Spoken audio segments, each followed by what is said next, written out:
நீ இதுவரை எய்ப்துக்குள்ள இருந்த, அடிமைக்குள்ள இருந்த, கட்டுக்குள்ள இருந்த, நஷ்டத்துக்குள்ள இருந்த, பலவீனத்துக்குள்ள இருந்த, நெருக்கத்துக்குள்ள இருந்த, போராட்டத்துக்குள்ள இருந்த, இதுல இருந்து கூட தூக்கி எடுத்து நீ கடன் பிரச்சனையில் இருந்த, அடைக்க வழி தெரியாம இருந்த, இதிலிருந்து விடுபட ஒரு ஜெயிலுக்குள்ள, ஒரு கட்டுக்குள்ள, ஒரு குழிக்குள்ள எழும்ப முடியாம அடைக்கப்பட்ட கதவுக்குள்ள இருந்தது போல நீ இருந்த.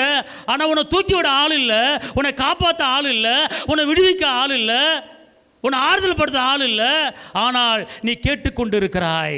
நீ பிரச்சனையை, நீ வேதனையை அனுபவித்து அனுபவித்து அனுபவித்து எனக்கு விடுதலை இல்லையா, எனக்கு இந்த காரியத்தில் ஜெயம் இல்லையா, இந்த கடன் பிரச்சனை எனக்கு விடுதலை கிடைக்காதா, இந்த பலவீனத்தில் எனக்கு விடுதலை கிடைக்காதா, இந்த ஜெயில் வாழ்க்கையில் எனக்கு விடுதலை கிடைக்காதா, இந்த அடிமைத்தனத்திலிருந்து விடுதலை கிடைக்காதா, எனக்கு நிரந்தர வருமானம் கிடைக்காதா, எனக்கு நிரந்தர வேலை கிடைக்காதா என்று துக்கப்பட்டு நெருக்கப்பட்டு வேதனைப்பட்டு நீ இட்ட அந்த கூக்குரலும், நீ இட்ட அந்த ஜெபமும் அது பரலோகத்தை கெட்டி இன்னைக்கு விடுதலை கொடுக்க முடியும். கர்த்தர் இறங்கிட்டாரு. நாளைக்கு ஒரு அற்புதத்தை பார்க்க போறீங்க.